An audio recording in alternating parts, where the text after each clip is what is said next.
Hello friends, welcome all of you in लक्ष्य family. हमने high school के first chapter को पढ़ना शुरू किया था। हमने उसमें दो पैराग्राफ पढ़े हुए थे। आइए हम थोड़ा सा आगे बढ़ते हैं। हमने अब तक की स्टोरी में पढ़ा हुआ था कि लेंचो जो एक किसान था, वह एक पहाड़ी के चोटी पर रहा करता था और वहाँ से हम नदियों को देख सकते थे तथा मक्के की खेतों को देख सकते थे। और जो मक्के की खेती होती थी वह हमेशा उसके लिए अच्छी होती थी और उसका पूरा जो उद्देश्य था, जो उसका सारा पर्पस था, उसे पूरा कर देती थी। एक बार उस ज़मीन को बारिश की आवश्यकता थी।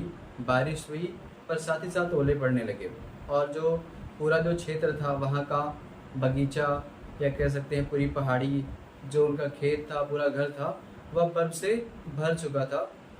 चारों तरफ बर्फ़ ही बर्फ़ बिछ गई थी। ऐसा लग रहा था कि जैसे कोई चांदी की सीट फैल गई हो, कोई चांदी की एक परत लग गई हो। अब आगे क्या होता है ये समझते हैं। Not a leaf remain on the trees. इसके पहले जो हमने बर्फ को पढ़ा था, हेल स्टोन्स को पढ़ा था, उसकी तुलना साल्ट से की गई थी। The whole field was white as it covered with salt. पूरा जो खेत था वह सफ़ेद हो गया था जैसे कि नमक से ढक गया हो। तो आगे क्या है, not a leaf remain on the trees. Not a leaf, leaf मतलब था पेड़ की पत्ती। नॉट अ लीफ रिमेन मतलब बची थी या रह गई थी, ऑन द ट्रीज मतलब पेड़ों पर। यानी पेड़ों पर जो भी मक्के के खेत थे उन पर या आसपास के जो खेत थे, जो भी पेड़ थे, उन पेड़ों पर कोई भी पत्ती नहीं रिमेन कर गई थी। मतलब उस पर कोई भी पेड़ की पत्ती बची नहीं थी। जो भी आसपास के पेड़ थे या उनके मक्के का खेत था, जो उसकी फसल थी, उसमें एक भी पत्ती नहीं बची थी। मतलब वो पूरी फसल पूरी तरह से खराब हो गई थी। द कॉर्न जो कि मक्का था, वॉज टोटली डिस्ट्रॉयड। वह पूरी तरह से खराब हो गया था, नष्ट हो गया था। मक्का पूरी तरह से नष्ट हो गया था।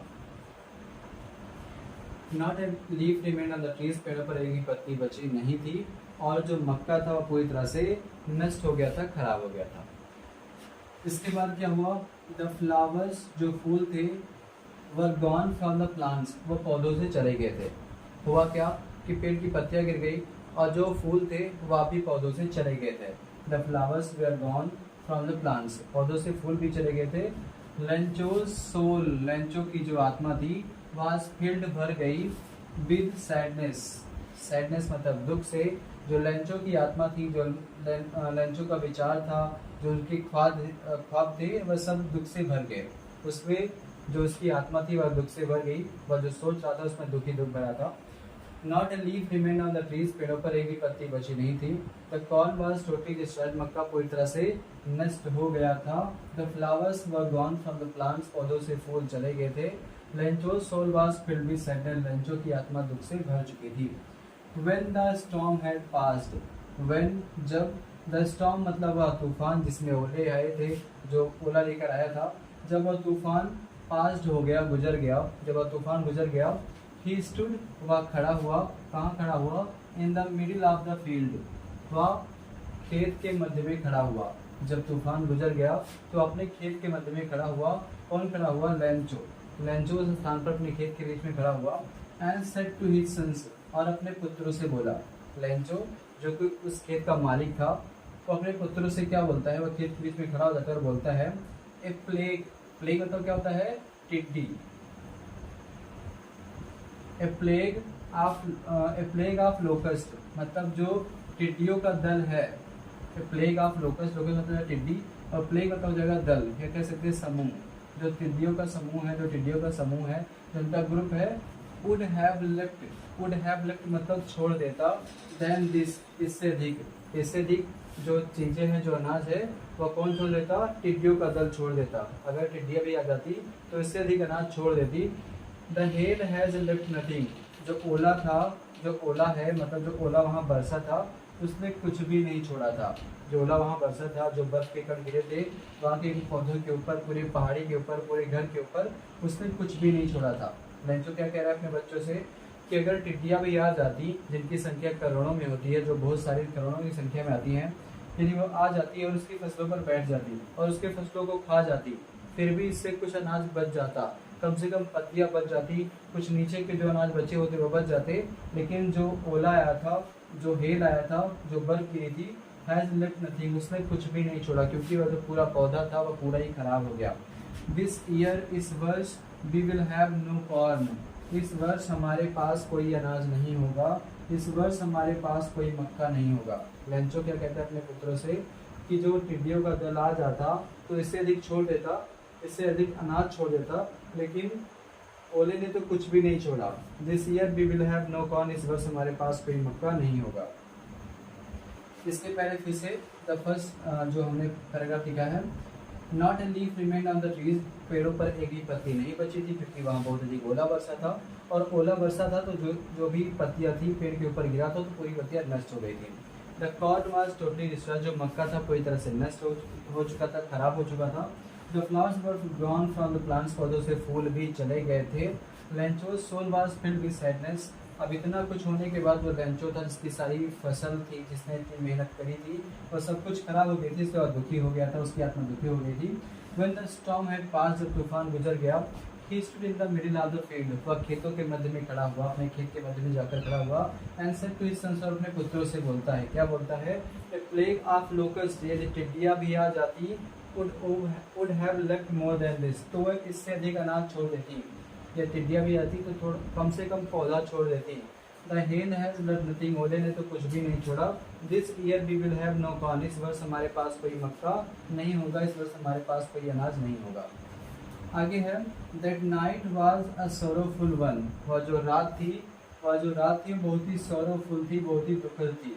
वह रात बहुत ही दुखद थी। दुखद क्यों थी? क्योंकि उसी के पहले लेंचो, उसका जो परिवार था, उसने हानि का सामना किया था, उनकी हानि हुई थी, उनकी सारी वर्ष भर की जो कमाई थी, जो मेहनत थी, वह सब कुछ नष्ट हो गई थी, तो वह रात उनके लिए बहुत ही दुखदपूर्ण थी। ऑल आवर वर्क, हमारा सारा कार्य, फॉर नथिंग, व्यर्थ हो गया, हमने जो सारी मेहनत की थी, जो हमारा सारा कार्य था, वह सब कुछ व्यर्थ हो गया। क्योंकि एक किसान, एक कोई व्यक्ति अगर कोई काम करता है तो उसका एक उद्देश्य होता है कि कम से कम उसकी आवश्यकता की पूरी हो जाएगी, आवश्यकता की पूर्ति हो जाएगी, वो अपनी आवश्यकताओं को पूरा कर पाएगा। लेकिन जो लेंचो, उसकी जो फसल खराब हो गई तो क्या कहता है? All our work for nothing, जो हमारी सारी मेहनत थी, जो हमारा सारा कार्य था, वह व्यर्थ हो गया।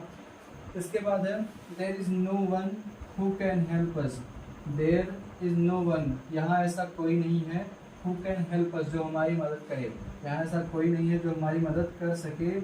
There is no one who can help us, यहाँ ऐसा कोई नहीं जो हमारी मदद कर सके, क्योंकि लोग पहाड़ी पर रहते थे और उनका घर अकेला था उस पहाड़ी पर, इसलिए वो कह रहा है कि यहाँ ऐसा कोई नहीं जो हमारी मदद कर सके। We will all go hungry this year, we will, हम सभी, गो मतलब जाएंगे, हंग्री मतलब भूखे, भूखे रह जाएंगे, दिस ईयर मतलब इस वर्ष हम सभी भूखे रह जाएंगे, इस वर्ष हम सभी भूखे रह जाएंगे। कौन कहता है? लेंचो कहता है। वह जो रात थी उनके लिए बहुत ही दुखद थी, क्योंकि सारी नुकसान उनको आज ही झेलना पड़ा था। All our work for nothing, हमारा जो सारा कार्य था वह सब कुछ व्यर्थ हो गया था। There is no one who can help us, यहाँ ऐसा कोई नहीं है जो हमारी मदद कर सके। We all go hungry this year, इस वर्ष हम सभी लोग भूखे रह जाएंगे। बट लेकिन, इन द हर्ट्स, हृदय में, मन में, ऑफ ऑल, उन सभी के, हु लिव्ड, जो रहते थे, इन दैट सॉलिटरी हाउस, अकेले घर में, लेकिन उन सभी के हृदय में, इन द हार्ट्स ऑफ ऑल, उन सभी के हृदय में, जो कि उस सॉलिटरी हाउस में रहा करते थे, अकेले घर में रहा करते थे, in the middle of the valley, घाटी के मध्य में, लेकिन उन सभी के हृदय में, जो घाटी के मध्य में अकेले घर में रहा करते थे, उनकी एक ही उम्मीद थी। There is a single hope, उनकी एक ही उम्मीद थी, उनका एक ही भरोसा था। क्या था? हेल्प फ्रॉम गॉड, उन्हें भरोसा था कि ईश्वर उनकी मदद अवश्य करेगा। That night was sorrowful one, जो रात थी बहुत ही दुखदपूर्ण थी। All our work for nothing, जो हमारा सारा कार्य था वह व्यर्थ हो गया। There is no one who can help us, ऐसा कोई नहीं जो हमारी मदद कर सके। We all go hungry this year, इस वर्ष हम सभी भूखे रह जाएंगे। But in the hearts of all, लेकिन उन सभी के हृदय में, who lived in the solitary house in the middle of the valley, जो घाटी के मध्य में अकेले घर में रहा करते थे, रहते थे। there is a single hope, उनकी अकेली उम्मीद थी, उनकी अकेला जो भरोसा था वह क्या था? हेल्प फ्रॉम गॉड, क्योंकि उन्हें लगता था कि ईश्वर उनकी अवश्य मदद करेगा, मतलब उन्हें ईश्वर के मदद पर भरोसा था। नेक्स्ट आगे बढ़ते हैं। Don't be so upset, don't मतलब मत बी मतलब बनो, सोच मतलब इतने निराश, यानी इतने निराश मत हो जाओ, इतने निराश मत हो जाओ। Even though this seems like a total loss, even though यद्यप दिस सीम्स, इससे लगता है कि हमारी पूरी हानि हो गई है, इससे में लगता ही क्या था, मतलब बिल्कुल सत्य था, क्योंकि पूरी तरह से जो फसल थी वह नुकसान हो गया था। तो डोंट बी सो अपसेट, इतने निराश मत बनो। Even though this seems like a total loss, या हमारी पूरी हानि के समान है, ऐसा लगता है कि हमारी पूरी तरह से हानि हो गई है। रिमेंबर, याद रखो, no one dies of hunger, याद रखो कि कोई व्यक्ति भूख से नहीं मरता, याद रखो कोई व्यक्ति भूख से नहीं मरता। दैट इज व्हाट दे से, ऐसा अन्य लोग भी मानते हैं, ऐसा अन्य लोग भी कहते हैं, ऐसा वे लोग भी कहते हैं, बहुत सारे लोग कहते हैं। No one dies of hunger, कोई व्यक्ति भूख से नहीं मरता, ऐसा अन्य लोग भी कहते हैं कि कोई व्यक्ति भूख से नहीं मरता। Not a leaf remain on the trees, पेड़ों पर एक पत्ती नहीं बची थी। The corn was totally destroyed, जो मक्का था पूरी तरह से नष्ट हो गया था।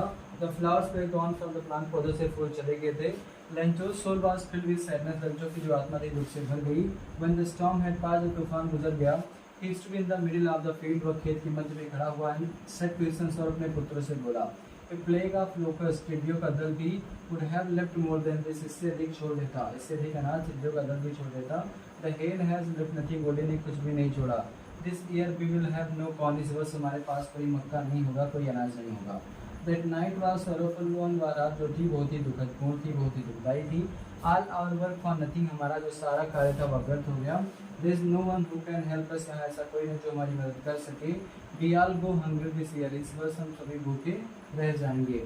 But in the hearts of all, लेकिन उन सभी के हृदय में, who lived in that solitary house, जो उस अकेले घर में रहा करते थे।